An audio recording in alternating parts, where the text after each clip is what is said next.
Hey guys, good evening and welcome to Devbhoomi career point. आशा करता हूँ आप सभी लोग स्वस्थ होंगे, काफ़ी अच्छी आपकी स्टडी चल रही होगी। तो देखिए दोस्तों, काफ़ी लंबे समय के बाद टेस्ट सीरीज फिर से कंटिन्यू कर रहा हूँ आप लोगों के लिए। और आज हम देखेंगे सामान्य अध्ययन टेस्ट सीरीज पार्ट 121। काफ़ी अच्छे 20 जीएस के क्वेश्चन आपको इस टेस्ट सीरीज में देखने को मिलेंगे। और साथ ही जितनी भी टेस्ट सीरीज आएंगी, अभी उत्तराखंड जी के टेस्ट हो, सामान्य हिंदी है और ये सामान्य अध्ययन वाली टेस्ट सीरीज है, इनको आप ज़रूर फॉलो कीजिएगा। इन सभी टेस्ट सीरीजों का आपको फायदा मिलेगा आपके आने वाले एग्जाम में। अभी आपके बहुत से एग्जाम होने हैं। उत्तराखंड लोक सेवा आयोग का आपका टैक्स इंस्पेक्टर का एग्जाम है, एग्जीक्यूटिव ऑफिसर का एग्जाम है। उसके अलावा आरोग्य आयोग में भी काफ़ी काम ही आपके टेस्ट सीरीज आएंगी। और जितने भी अन्य ग्रुप सी के एग्जाम होते हैं उनमें तो ये फायदेमंद है ही। तो आज देखेंगे जीएस की टेस्ट सीरीज को। और आगे बढ़ने से पहले दोस्तों आप सभी को बता दूं कि जिन लोगों का बंदी रक्षक का एग्जाम है अक्टूबर माह में, तो उनके लिए बंदी रक्षक की टेस्ट सीरीज एप्लीकेशन स्टोर पे चल रही है अभी। लगभग 12 या 13 पेपर इसमें हो चुके हैं। फुल लेंथ प्रैक्टिस सेट है जिसमें 20 नंबर की हिंदी है, 40 का जीएस रीजनिंग और करंट अफेयर है और 40 का उत्तराखंड जीके और करंट अफेयर है। तो 25 फुल लेंथ प्रैक्टिस सेट इस कोर्स में आपके, जिसमें से आधे पेपर हो चुके हैं। तो जिनका भी एग्जाम है अभी आगामी माह में, तो उन लोगों से निवेदन है कि in full length practice sets को जरूर अटेम्प्ट करें, बंदी रक्षक वाले। जल्दी ही आपका executive officer, tax inspector, RO की टेस्ट सीरीज भी लॉन्च कर दी जाएगी, उसके लिए आपको अनाउंस कर देंगे। ठीक है, तो चलिए आप लोगों से निवेदन है सेशन को थोड़ा शेयर कीजिए और शुरू करते हैं आज जीएस का टेस्ट पार्ट 121। देखिए बीच में वीडियोस नहीं आ पाई, मैंने आपको बताया था रीज़न उसका, टेलीग्राम चैनल पे भी शेयर किया था कि डेंगू की वजह से दोस्तों काफ़ी ज़्यादा जो तबीयत थी खराब रही, इस वजह से मैं कोई भी वीडियो अपलोड नहीं कर पाया। बट अब कोशिश है कि लगातार आपको टेस्ट सीरीज है, और ये जो हमारी सबसे ज़्यादा पॉपुलर यही है टेस्ट सीरीज, जो कि हिंदी की, उत्तराखंड जीके की और सामान्य अध्ययन की है, इसको कंटिन्यू किया जाए। ठीक है, इसके साथ साथ जो अन्य इन्फॉर्मेटिव वीडियोस हैं वो तो आपको मिलते रहते हैं। तो चलिए सेशन को शुरू करेंगे, और सभी लोगों से निवेदन है सेशन को थोड़ा शेयर भी कर दीजिए। तो जीएस टेस्ट है पार्ट 121। पहला क्वेश्चन आपके सामने स्क्रीन पे। तो पहला क्वेश्चन है, देखिए। ठीक है, तो फर्स्ट क्वेश्चन है, केंद्र और राज्यों के मध्य शक्तियों का विभाजन किस पर आधारित था? तो बताइए, जो हमारा सेंट्रल है और स्टेट्स हैं, इनके बीच में जो पावर डिस्ट्रीब्यूशन किया गया था, इसका बेस क्या था? कौन सा अधिनियम था जिसके तहत ये किया गया था? Very important question. बताइए इसका आंसर क्या होगा। तो फर्स्ट क्वेश्चन का आंसर है भाई, केंद्र राज्यों के मध्य शक्तियों का जो विभाजन आधारित था, ये था आपका भारत शासन अधिनियम 1935। ठीक है, तो ऑप्शन सी जिनका भी उत्तर है बिल्कुल सही है। भारत शासन अधिनियम 1935 के तहत ही केंद्र और राज्यों के मध्य शक्तियों का विभाजन किया गया था। ध्यान रखेंगे दोस्तों, संघीय व्यवस्था भी जो की गई थी ना, संघीय व्यवस्था भी इसी अधिनियम के तहत की गई थी। बहुत इंपॉर्टेंट ये एक्ट है 1935 वाला। तो कुछ महत्वपूर्ण एक्ट हैं जिनको आपने देखना चाहिए एग्जाम से पहले, यहाँ से बार बार एग्जाम में क्वेश्चन बनते हैं। उन्हीं में से एक एक्ट है ये भारत शासन अधिनियम 1935 का। चलिए आगे बढ़ेंगे अगले क्वेश्चन की तरफ। शक्तिशाली केंद्र के साथ भारत की संघात्मक व्यवस्था किस देश के संविधान से प्रेरित है? देखिए बहुत इंपॉर्टेंट क्वेश्चन है। तो आप सभी को पता है हमारे देश में दोस्तों जो पावर है, एक हिसाब से पूरे देश में देखा जाए जो लोकतंत्र की पावर है वो जनता के द्वारा होती है। और आपने देखा होगा कि जो सेंट्रल गवर्नमेंट होती है, तो सेंट्रल गवर्नमेंट के पास अमूमन ज़्यादा पावर रहती है। बट उसके साथ साथ जो भारत की संघात्मक व्यवस्था है, यानी कि सेंट्रल गवर्नमेंट का सिस्टम और जो हमारे राज्यों में राज्य सरकारें होती हैं, तो ये संघात्मक व्यवस्था हमने किस देश के संविधान से ली थी? तो ये ली थी हमने कनाडा के संविधान से। ठीक है, ऑप्शन ए इसका राइट आंसर है। तो फेडरल सिस्टम बोल सकते हैं, ये हमने अडॉप्ट किया है कॉन्स्टिट्यूशन ऑफ कनाडा से। ठीक है, तो ऑप्शन ए इसका राइट आंसर है, बिल्कुल सही। जिनका भी उत्तर ए है बिल्कुल सही है। चलिए आगे बढ़ेंगे अगले क्वेश्चन की तरफ। निम्न में से कौन सा उपबंध ऑस्ट्रेलिया के संविधान से नहीं लिया गया है? तो देखिए हर देश के संविधान से हमने कुछ ना कुछ उपबंध जो है अपने संविधान में लिए हैं, जिनमें ऑस्ट्रेलिया है, आयरलैंड है, संयुक्त राज्य अमेरिका है, यूनाइटेड किंगडम है, जापान है। ठीक है, और बहुत से कंट्रीज है जहां से हमने अपने संविधान में कुछ उपबंध लिए हैं। तो ऑस्ट्रेलिया की संविधान की मैं बात करें तो समवर्ती सूची जो है हमारी ऑस्ट्रेलिया के संविधान से ही हमने लिया है। संसद के दोनों सदनों की संयुक्त बैठक वाला सिस्टम भी हमने ऑस्ट्रेलिया के ही संविधान से लिया है।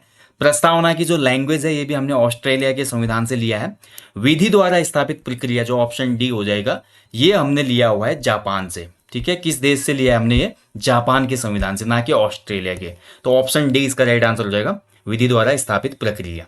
ओके, चलिए आगे बढ़ेंगे अगले क्वेश्चन की तरफ। देखिए जो हमारी पॉलिटी का सेक्शन है ना, जो भी आपका एग्जाम है अभी, एग्जीक्यूटिव ऑफिसर का, टैक्स इंस्पेक्टर, साथ ही मैं बात करूँ आर ओ का या ग्रुप सी का, पॉलिटी के क्वेश्चनों पे ज़्यादा वेटेज रहता है उत्तराखंड लोक सेवा आयोग के पेपर का, ये ध्यान रखना आप। पॉलिटी के क्वेश्चन अच्छे खासे पूछे जाते हैं, और पॉलिटी आप अच्छे खासा रिविजन जरूर कीजिएगा, जिसमें भारतीय संविधान का विकास हो गया, और उसके साथ साथ जितना भी हमारे पॉलिटी से रिलेटेड टॉपिक्स होते हैं उनको आपने देखना जरूर है।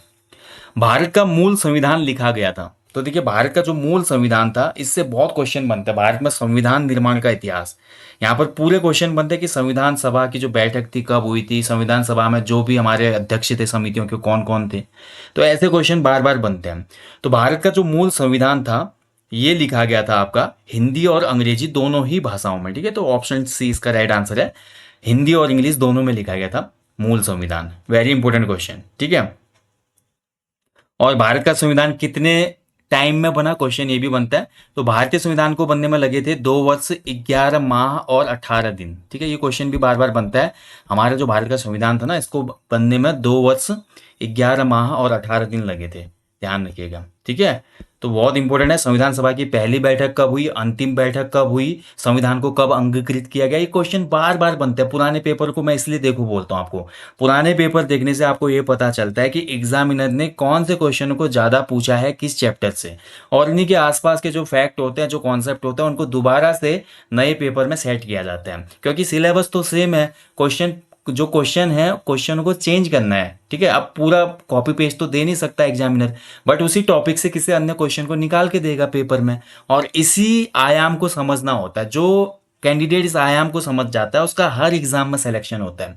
आप देखते हैं उत्तराखंड के कुछ एग्जामों में, 4-5 एग्जामों में सिलेक्शन लगातार होता है कुछ अभ्यर्थियों का। उसका रीजन ही यही है, जो ये समझ जाते हैं कि कहाँ से क्वेश्चन बनता है, कैसे क्वेश्चन बन सकता है, बस वही वो रिवाइज करते हैं और उनका सिलेक्शन हो जाता है। तो आपको भी ये सीखना है, ठीक है। पढ़ाई तो भाई सभी कर रहे हैं। भारत के मूल संविधान में कितनी अनुसूचियां थी, तो जो हमारा मूल संविधान था उसमें कितनी शेड्यूल्स थी टोटल, तो बात करें भारत के मूल संविधान में, तो उसमें थी टोटल 8 अनुसूचियां, ठीक है। ऑप्शन ए इसका राइट आंसर है। और वहीं बात करें मैं वर्तमान समय की, तो वर्तमान समय में भारत में जो अनुसूचियां हैं संविधान में, वो है 12 अनुसूचियां, ठीक है।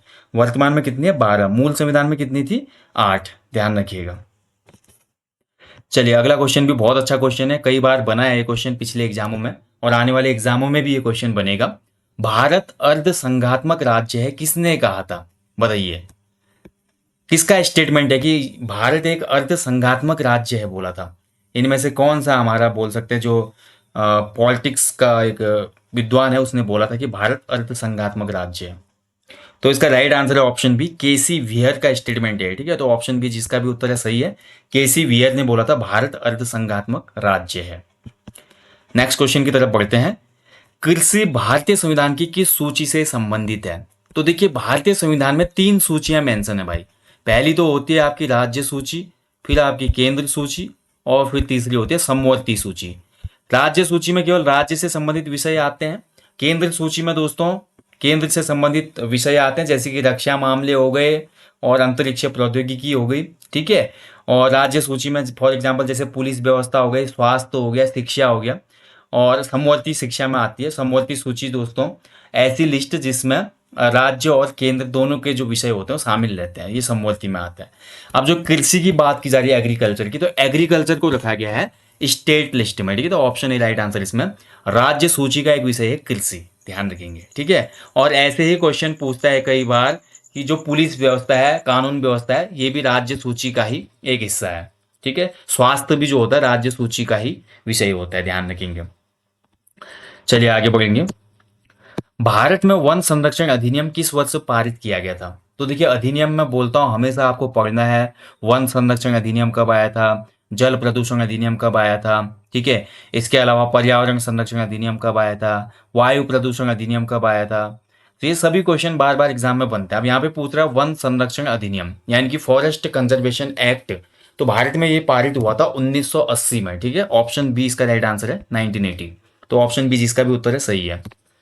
चलिए आगे बढ़ेंगे अगले क्वेश्चन की तरफ।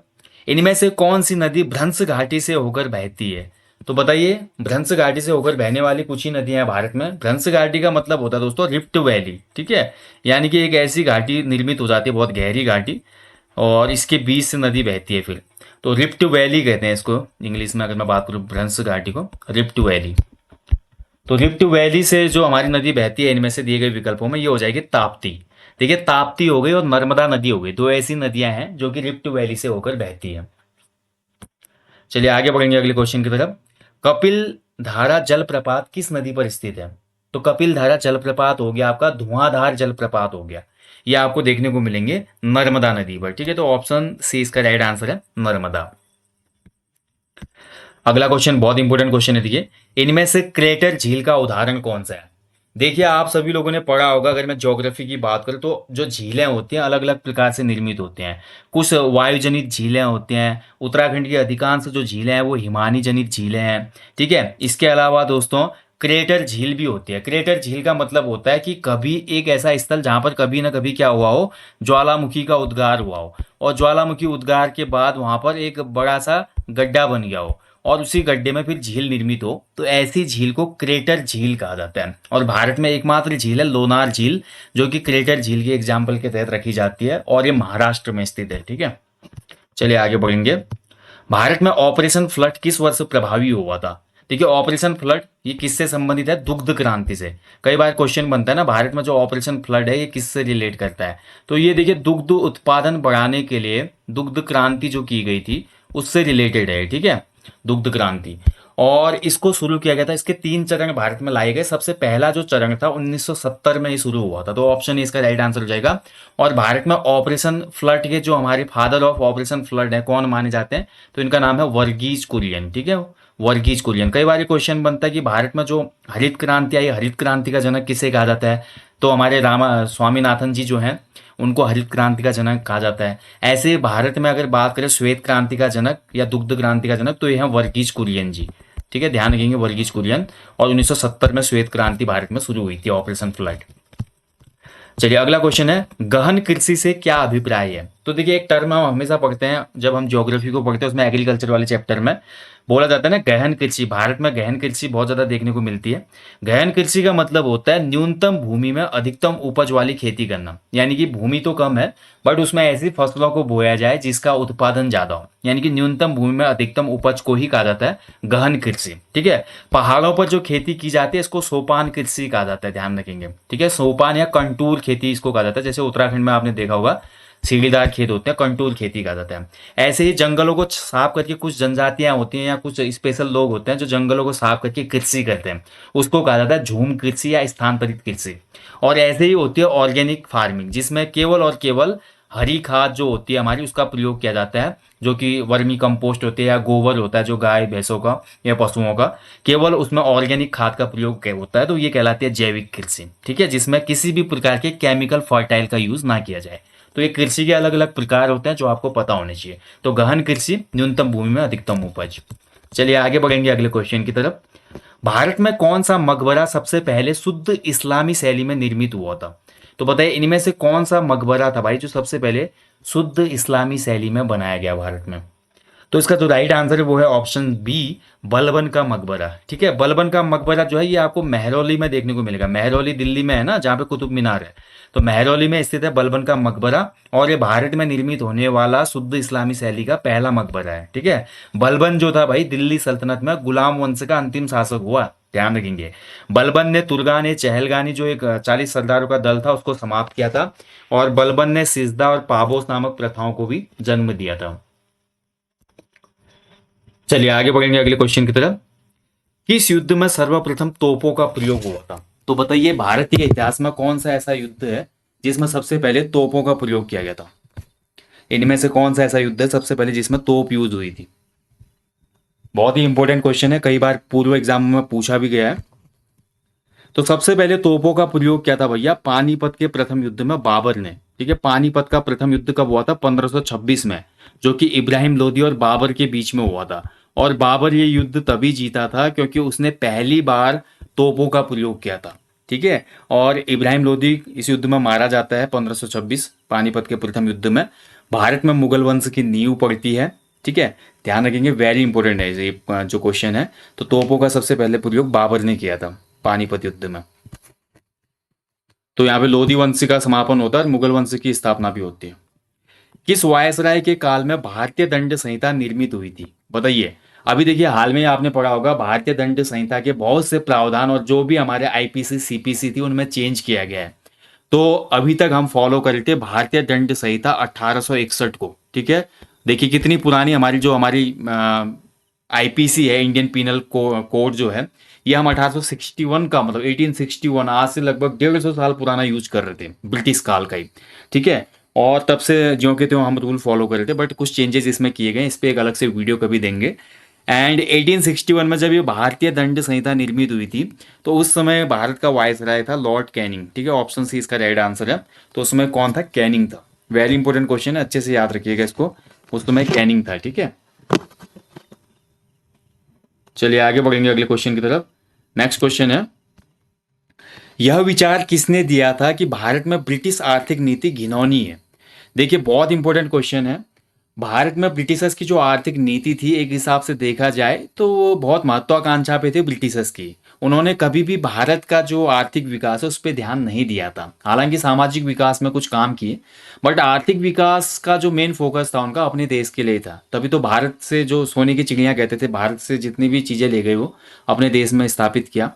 और धन निकासी का सिद्धांत दिया था दादा भाई नौरोजी ने, ड्रेन ऑफ वेल्थ ना, इसीलिए बोला कि भारत को कैसे अंग्रेज लूट के ले जा रहे हैं, ये सबसे पहले स्टेटमेंट दिया था grand old man of India दादा भाई नौरोजी ने। बट ये एक स्टेटमेंट दिया था कि भारत में ब्रिटिश आर्थिक नीति घिनौनी है, और ये था हमारा जर्मनी का फिलोसोफर कार्ल मार्क्स, उसका स्टेटमेंट है। तो ऑप्शन बी इसका राइट आंसर है। कार्ल मार्क्स ने बोला था भाई कि भारत में जो ब्रिटिश आर्थिक नीति है बहुत घिनौनी है, वो केवल और केवल अपना इंडिविजुअल बेनिफिट देख रहे हैं, और भारत के संदर्भ में उनका कोई भी ज़्यादा मतलब आर्थिक विकास को लेकर वो गंभीर नहीं है। तो कार्ल मार्क्स का ये स्टेटमेंट था। कार्ल मार्क्स जर्मनी का एक दार्शनिक था, ठीक है, ध्यान रखेंगे। दास कैपिटल बहुत फेमस इसकी किताब है, ध्यान रखिएगा, कई बार पूछी जा चुकी है पूर्व एग्जाम में। स्वदेश वाहिनी पत्रिका के संपादक कौन थे? तो बताइए इनमें से कौन व्यक्ति था जिसने स्वदेश वाहिनी पत्रिका संपादित की थी? तो ये पत्रिका संपादित की थी भैया के रामकृष्ण पिल्लई जी ने, ठीक है। तो ऑप्शन ए इसका राइट आंसर है। स्वदेश वाहिनी पत्रिका के संपादक थे के रामकृष्ण पिल्लई जी। अगले क्वेश्चन की तरफ बढ़ते हैं। इंडियन नेशनल सोशल कॉन्फ्रेंस जो कि 1887 में स्थापित हुई थी, इसकी स्थापना किसने की थी? देखिए संगठन से भी क्वेश्चन बनते हैं कि कौन सा संगठन भारत में, उस भले समाज सुधारक संगठन हो या ब्रिटिश कालीन कोई भी ट्रेड यूनियन वगैरह हो, इनसे क्वेश्चन बनते हैं कि कब ये बना था और इसको किसने बनाया था। ऐसे क्वेश्चन है कि इंडियन नेशनल सोशल कॉन्फ्रेंस 1887 में स्थापित हुआ था, और इसके जो संस्थापक थे वो थे एम जी रानाडे जी, ठीक है। तो एम जी रानाडे इसका राइट आंसर है दोस्तों। ऑप्शन बी बिल्कुल सही उत्तर है, जिनका भी उत्तर बी है, एम जी रानाडे बिल्कुल सही उत्तर है। महादेव गोविंद रानाडे जी। चलिए लास्ट क्वेश्चन है टेस्ट का। विश्व एथलेटिक्स 2023 में नीरज चोपड़ा ने कितनी दूरी तय कर स्वर्ण पदक जीता है? तो देखिए हाल में ही हंगरी जो एक देश है यूरोप में, तो इसकी राजधानी बुडापेस्ट में वर्ल्ड एथलेटिक्स चैंपियनशिप 2023 आयोजित की गई। इसमें नीरज चोपड़ा ने फिर से गोल्ड मेडल जीता, और इनका थ्रो रहा इस बार का 88.17 मीटर, ठीक है। तो ऑप्शन ए इसका राइट आंसर है। इसमें दूसरा जो स्थान प्राप्त किया वो पड़ोसी देश के जो जेवलिन थ्रोअर हैं नदीम, उन्होंने जीता इसका रजत पदक। और गोल्ड मेडल फिर से एक बार हमारे किसने जीता? नीरज चोपड़ा ने। देखिए नीरज चोपड़ा जी ने लगातार पिछले कुछ इवेंटों में दोस्तों पदक जीते हैं, ठीक है। इससे पहले आपको पता है दोस्तों, सबसे स्वर्णिम इतिहास था 2021 का, जब नीरज चोपड़ा जी ने टोक्यो ओलंपिक में गोल्ड मेडल जीता, और भारत ने पहली बार एथलेटिक्स में ट्रैक एंड फील्ड में गोल्ड मेडल जीता। और ऐसे ही भारत ने पहली बार ट्रैक एंड फील्ड एथलेटिक्स में, क्योंकि जेवलिन थ्रो जो होता है एथलेटिक्स में आता है ट्रैक एंड फील्ड में, तो भारत ने पहली बार वर्ल्ड एथलेटिक्स चैंपियनशिप में भी कोई इंडिविजुअल मेडल जीता, और ये कारनामा करके दिखाया है नीरज चोपड़ा जी ने, ठीक है। तो नीरज चोपड़ा जी आपको पता है बहुत बड़ी सेंसेशन है एथलेटिक्स के दुनिया में, भारत में। और ये अभी वर्तमान में इंडियन आर्मी में सूबेदार के पद पे कार्यरत हैं, और हरियाणा इनका जो है नेटिव स्टेट है, ध्यान रखेंगे। और नीरज चोपड़ा जी की मैं बात करूँ दोस्तों, तो नीरज चोपड़ा जी ने जब 7 अगस्त को गोल्ड मेडल जीता था, तो पूरे देश में प्रधानमंत्री जी ने बोला था कि भाला फेंक दिवस मनाया जाएगा, ठीक है। तो भाला फेंक दिवस जो है प्रत्येक वर्ष 7 अगस्त को मनाया जाता है। वेरी इंपॉर्टेंट है ये, ठीक है। तो ये सभी पॉइंट आप अच्छे से याद रखिएगा। नीरज चोपड़ा से क्वेश्चन बनने की प्रबल संभावना है एग्जाम्स में, क्योंकि बहुत ज़्यादा हाईलाइटेड है। और बीच में अभी देखिए प्रज्ञानंदम जो कि शतरंज प्लेयर हैं, जिन्होंने कार्लसन जो मैक्सन है, ठीक है, कार्ल मैक्सन जो कि नॉर्वे के हैं, तो उनको बहुत ज़्यादा टक्कर दी थी फाइनल में, आपने देखा होगा। हालांकि जीत नहीं पाए, लेकिन प्रज्ञानंदम जी फाइनल तक पहुंचे बहुत कम उम्र में, तो उनसे भी क्वेश्चन बनने की संभावना है। तो कुछ ऐसे हाईलाइट टॉपिक रहते हैं खेल की दुनिया के, इंटरनेशनल रिलेशंस के, इंडियन इवेंट्स के, G20 से क्वेश्चन बनेंगे, तो ये सब आपको पता होना चाहिए। एक कैंडिडेट का मेन फोकस ये होना चाहिए कि एग्जाम में क्वेश्चन कहाँ से और किस टॉपिक से बन सकते हैं। जिस दिन ये समझ में आ जाएगा उस दिन आधा सिलेक्शन आपका हो जाएगा, पेपर देना खाली एक औपचारिकता रह जाएगी। तो ये चीज़ समझना बहुत आवश्यक है, ठीक है। बाकी दोस्तों सेशन को मैं यहीं पे समाप्त करूंगा। जाने से पहले हमेशा की तरह बोलूंगा कि अपने जीवन में कम से कम एक पेड़ जरूर लगाएं और लोगों को भी इसके लिए अवेयर करें, मोटिवेट करें। अपने आसपास और घर के आसपास जो भी है भाई, स्वच्छता का ध्यान रखें और अपने स्वास्थ्य का भी ध्यान रखें, क्योंकि हेल्थ इज वेल्थ बोलते हैं। अगर जान है तो जहान है, तब जाके एग्जाम होगी, पढ़ाई होगा, सब चीज़ होगा। तो कोई भी एग्जाम जिंदगी से बड़ा नहीं है, मैं हमेशा बोलता हूँ। आप है तो सब कुछ है, ठीक है। तो अपना भी ध्यान रखें। बाकी जल्दी मिलेंगे नेक्स्ट सेशन में। और हाँ, जिन लोगों को मैं फिर बोल रहा हूँ, जिन लोगों का एग्जाम है बंदी रक्षक का, तो बंदी रक्षक वालों के लिए जो टेस्ट सीरीज चल रही है भैया, आप लोग इनरोल कर लेना। बहुत ज़्यादा आपको बेनिफिट मिलेगा इस टेस्ट सीरीज का, क्योंकि लेटेस्ट पैटर्न पे है और बहुत ज़्यादा एनालिसिस करके टेस्ट सीरीज आपको दी जा रही है। तो बंदी रक्षक का एग्जाम है भाई 15 अक्टूबर को। तो सभी लोगों को बोलूंगा, जिन्होंने अभी तक भी इनरोल नहीं किया कर लो। अभी भी आप जितने पेपर हो चुके हैं वो लगा सकते हैं। 25 पूरे पेपर इसमें मिलते हैं, 10 से 12 के बीच में हर दिन एक पेपर अपलोड होता है एप्लीकेशन स्टोर पे इस कोर्स में। और आप अपने समय की सुविधा अनुसार किसी भी समय इस टेस्ट को अटेम्प्ट कर सकते हैं। So guys, thank you for watching. अपना ध्यान रखिएगा, अच्छे से स्टडी कीजिएगा। जल्दी ही आपका EOTI RO की टेस्ट सीरीज का अपडेट मैं आपको दे दूंगा। Thank you for watching. जय हिंद, जय देवभूमि, शुभ रात्रि, गॉड ब्लेस यू ऑल।